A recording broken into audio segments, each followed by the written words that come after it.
From Anne Frank to prom night dumpster babies, Family Guy has spent years touching upon controversial subjects as the joke creates adult animated material that pushes boundaries and attempts to offend in the name of comedy.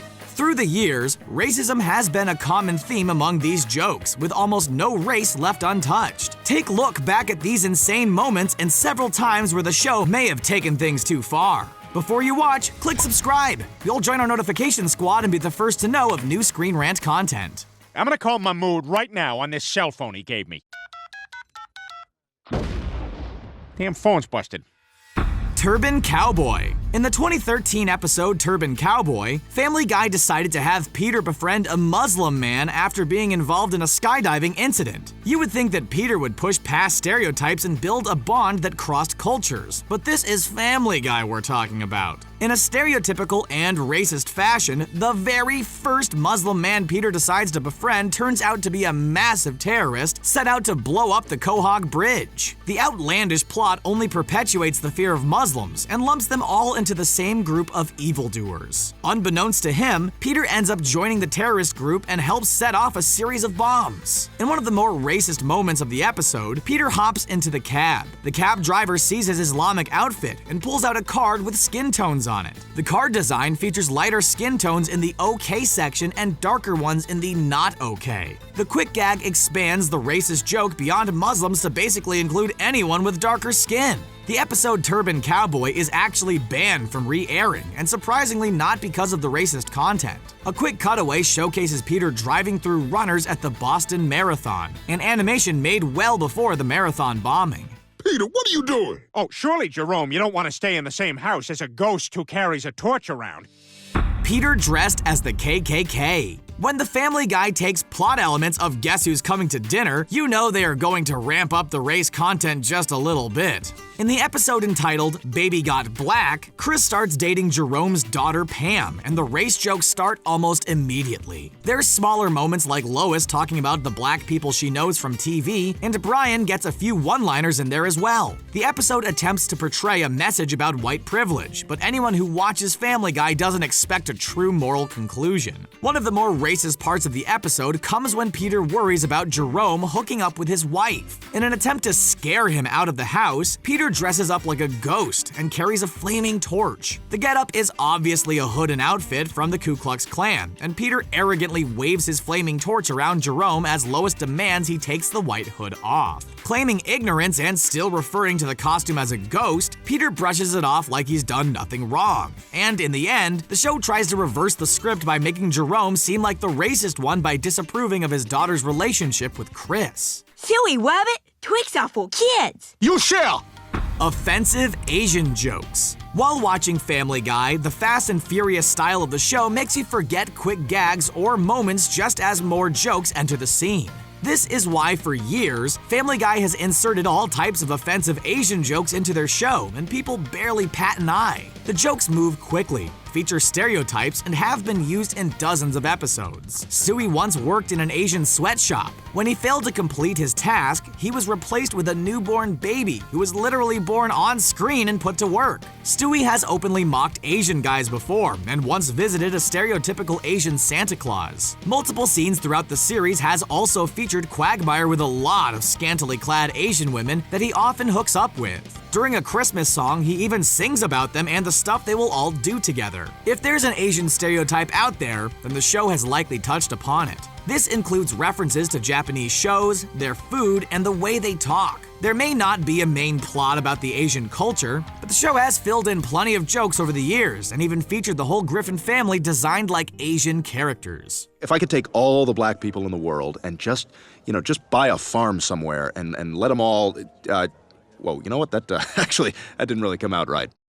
Brian's awkward date. Despite being the family dog, Brian seems to have the most active love life in the whole Griffin family. We've seen him date all kinds of women, fall in love, and openly flirt with anyone he can. Then the show decided to have him date a black woman, and it seemed like everything his character knew went straight out the window. In the episode, Peter's Got Woods, Brian goes to Meg's PTA meeting and meets a teacher by the name of Shauna Parks. Shauna Parks was voiced by Gabrielle Union for the season 4 episode. During their first date together, Brian tries to impress Shauna it by bringing up a lot of black history and even makes jokes about slaves along the way. Then Brian suggests they change the name of the school to Martin Luther King Jr. Regional High School. The plan moves forward and Brian essentially uses basic knowledge of black culture to win over someone. The episode doesn't feature the most extreme forms of racism, but Brian's history with women and his confidence shouldn't have had him resort to basic racist stereotypes when trying to woo someone of color. Changing the character's traits takes away from the comedy and results in less laughs overall.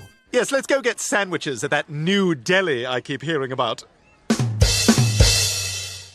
Road to India. For Family Guy, quick gags and jokes are their best way of getting away with offensive material. For the episode Road to India, their typical playbook was thrown out the window, so the show could dedicate a whole episode to making fun of traditional Indian culture and the residents. In a convoluted plot that feels like something out of The Simpsons, Brian and Stewie fly off to India, so Brian can meet up with a customer service representative he quickly got a crush on. Just seconds into the episode, Family Guy reveals they are pulling no punches by showcasing Stewie dressed and drawn as Gandhi. The jokes continue in the episode as the characters deal with crowd, Indian customs, and take on all kinds of stereotypes, including Stewie dressing as Aladdin for no apparent reason. Anyone with Indian culture or background can easily find something to get offended with through the episode. Their journey through India is disguised to make it seem like Brian is looking for a girl, when they are clearly there just to make fun of the culture.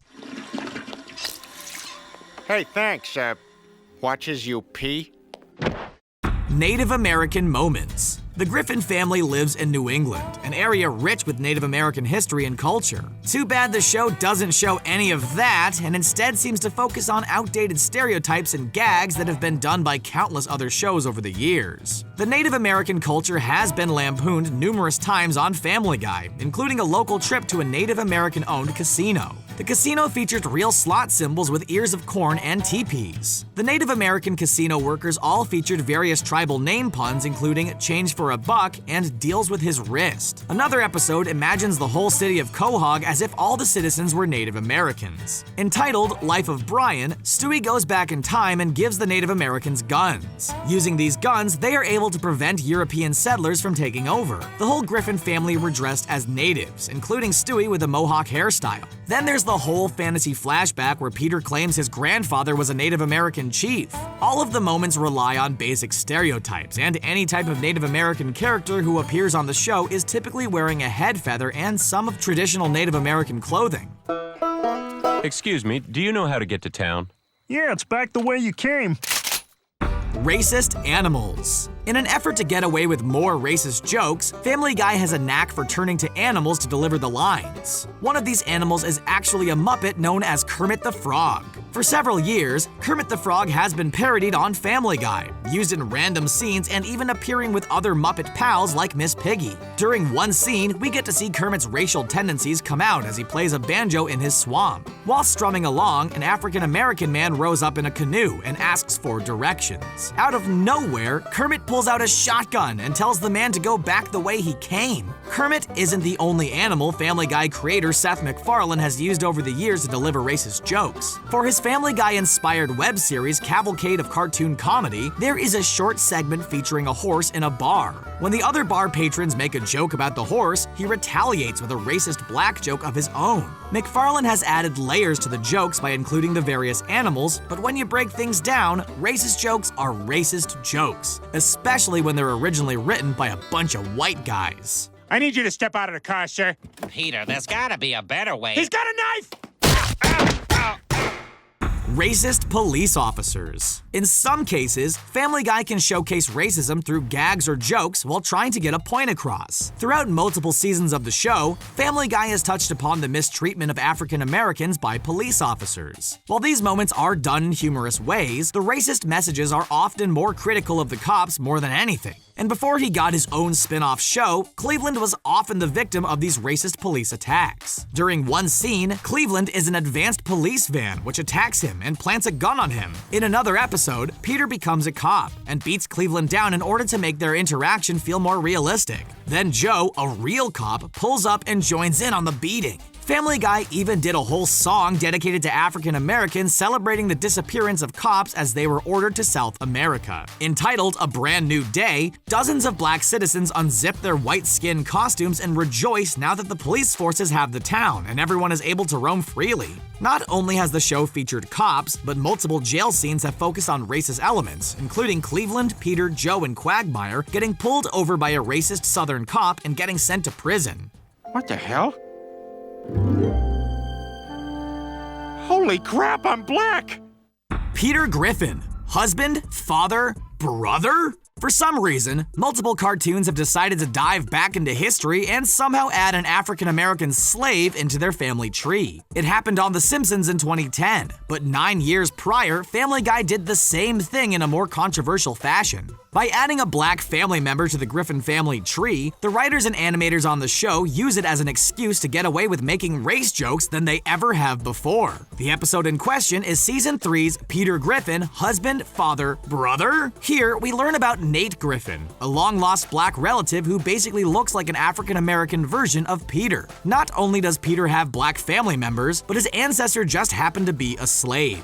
Then Peter basically mocks slavery and the torture real people went through by trying to cash in on reparations. The episode feels awkward to watch and has a lot of backwards thinking when it comes to the views and treatment of the history of slavery. A comedic animation doesn't need to have these deep and moral lessons, but it also doesn't need to mock the ancestry of slaves and the struggles everyone went through for so many years.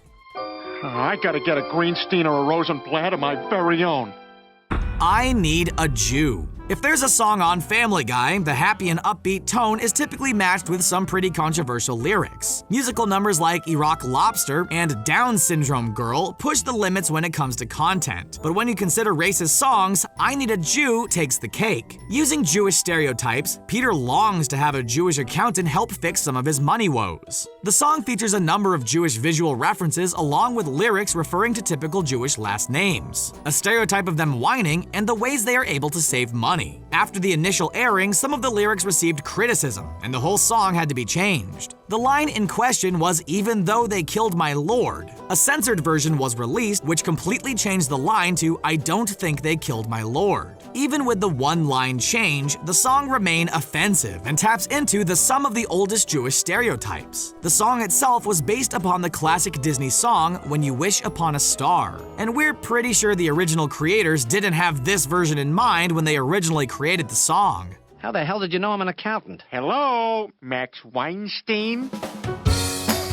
Wow! What moment do you think was the most offensive? Are there any we missed? Do you still enjoy Family Guy? Let us know in the comment section below. Don't forget to like this video, share it, and subscribe to Screen Rant on YouTube so you can stay up to date with our awesome videos. Thanks for watching!